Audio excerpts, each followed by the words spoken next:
intelligent high school senior student at Midtown Secondary College of Science and Technology in Queens, New York City.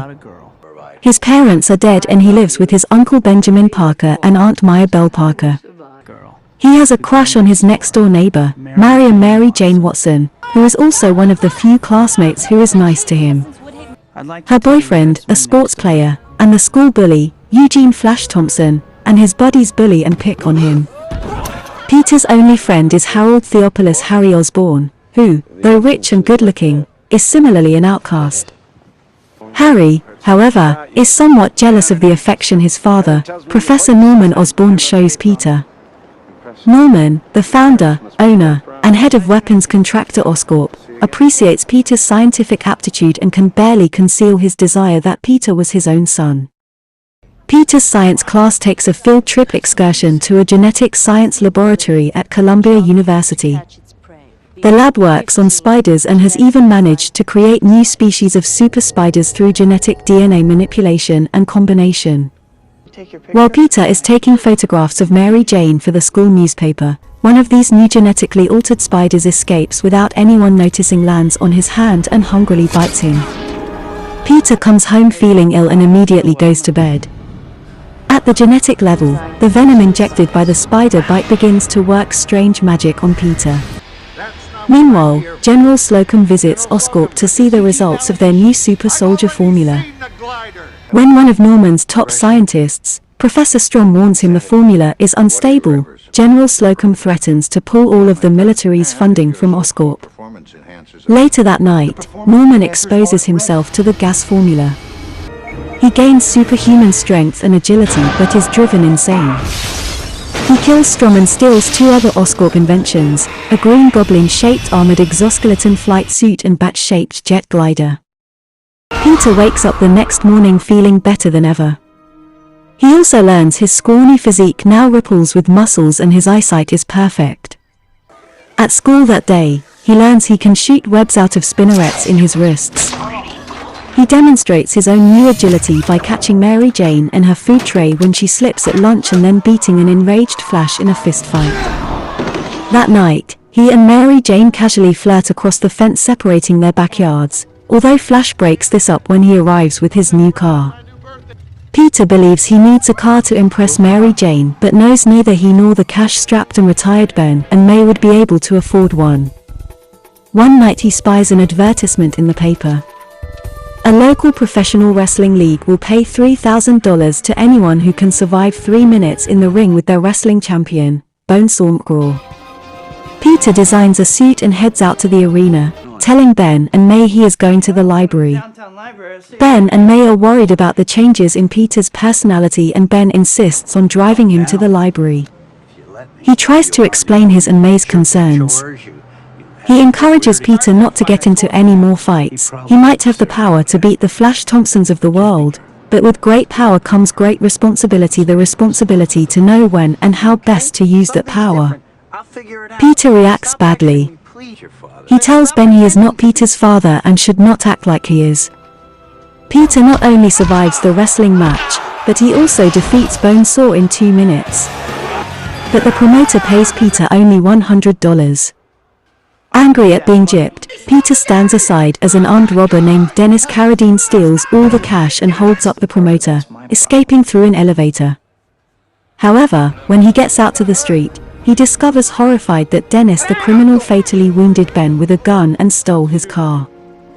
In anguish, Peter chases down Dennis and beats him. The robber falls out of a window where his body is recovered by the police. Peter is heartbroken that night, knowing that if he had stopped Dennis when he had the chance and not acted so selfishly, then Uncle Ben would still be alive.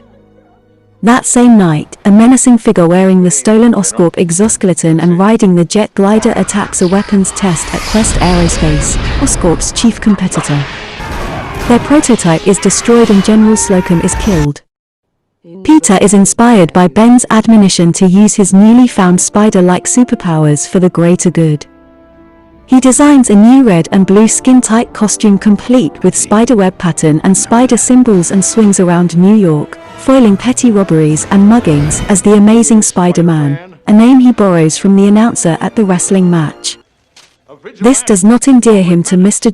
Jonathan Jameson, the grumpy and cantankerous editor, owner, and publisher of the Daily Bugle, New York's leading news company muckraking tabloid.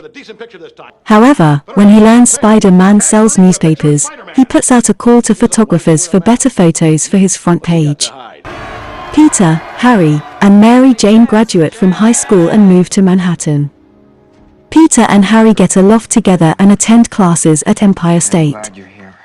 Mary Jane works as a waitress and struggles to get acting auditions. She and Harry also begin seeing one another. Harry apologizes to Peter but points out Peter was always too shy to make a move himself. Peter struggles to hold down a job after his scientist teacher boss Professor Curtis C. Connors fires him for always being late. Norman offers to help him find one but respects Peter's desire to make his own way in the world. Peter sees Jameson's advertisement for good photos of Spider-Man and, webbing his camera in convenient places, gets excellent photos of his own heroic actions. Although Jameson doesn't pay well, he agrees to buy more of Peter's photos. Norman is also happy. Quest has to reorganize after the debacle that killed Slocum. Oscorp has more government contracts and the company's stock is soaring. He is crestfallen to learn the board of directors has chosen this moment to accept a buyout offer from Quest. His insanity manifests itself in a split personality, the driven yet confused Norman, and the murderous, scheming villain who will soon become known as the Green Goblin. As the Goblin, he attacks Oscorp's annual Unity Day Street Fair parade and kills the board of directors. His attack also endangers Mary Jane. Spider-Man fights off the Goblin and rescues Mary Jane when she nearly falls to her death. Mary Jane finds herself falling in love with Spider-Man, a feeling only reinforced when he saves her from some rapists a few days later during a rainy night. This time, she thanks him with a deep kiss. She doesn't know he is really Peter. The Goblin decides he and Spider-Man should be partners. He attacks the Bugle office to lure Spider-Man into a trap, using knockout gas to subdue him, and then gives Spider-Man a few days to think over his offer of partnership. He warns Spider-Man the city will eventually turn against him, and that they should rule it together. A few days later, on Thanksgiving, Goblin stages a fire in an apartment building to get an answer from Spider-Man. Spider-Man refuses to join with Goblin, and the two fight. Spider-Man receives a bad cut on his arm. As Norman and Peter, the Goblin and Spider-Man are due at the loft for Thanksgiving dinner. They each race back separately. When Peter arrives at dinner with fresh blood from the cut on his sleeve, Norman realizes Peter is Spider-Man and hastily leaves. On the way out, he insults Mary Jane and she leaves, hurt that Harry didn't defend her. That night, Goblin attacks Aunt May at home, sending her to the hospital.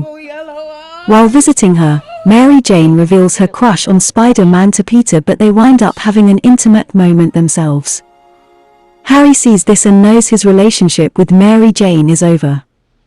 Goblin decides to strike at Spider-Man through Mary Jane. He kidnaps her, then sabotages a trolley car full of children along the Mid-Hudson Roosevelt Bridge. When Spider-Man arrives, Goblin gives him the choice of saving Mary Jane or the trolley car, then drops them both from the bridge. Spider-Man manages to save both, with an assist from a passing barge and pedestrians on the bridge who pelt Goblin with debris and delay him from his attempts to kill Spider-Man. Goblin instead grabs Spider-Man and throws him into an abandoned building. The two fight, and the Goblin overpowers Spider-Man, even throwing a pumpkin-shaped Goblin grenade bomb directly at Spider-Man's face, heavily damaging Spider-Man's mask and wounding him. As the Goblin holds back Spider-Man and is about to kill him with dual blades, he makes the mistake of threatening Mary Jane. Enraged at this, Spider-Man beats Goblin senseless, overpowering him, but stops when the Goblin unmasks to reveal himself to be Norman. Peter is shocked that Norman is the Goblin. Norman then tries to reason to Peter that all of the actions that had occurred were from the influence of the Goblin's persona upon him. As Norman talks to Peter, asking for forgiveness, Goblin's jet glider appears behind Spider-Man, and the Goblin persona takes over Norman. Goblin tries to use his jet glider to kill Spider-Man, but he leaps out of the way just in time. Norman is stabbed, impaled, and killed. As he dies, Norman asks Peter not to tell Harry about the Green Goblin. Spider-Man takes Norman's body back to his penthouse apartment. Harry sees them and blames Spider-Man for Norman's death. At the funeral, he vows revenge and thanks Peter for being such a great friend. Peter goes to visit Uncle Ben's grave. Mary Jane finds him there and confesses her love for him. She kisses him tenderly, passionately. Peter wants to tell her the truth but can't. Instead, he tells her he can never be more than her friend. Mary Jane has an inkling that she might have kissed him before, but Peter walks away, knowing both his blessing and his curse in life. Who am I? I'm Spider-Man.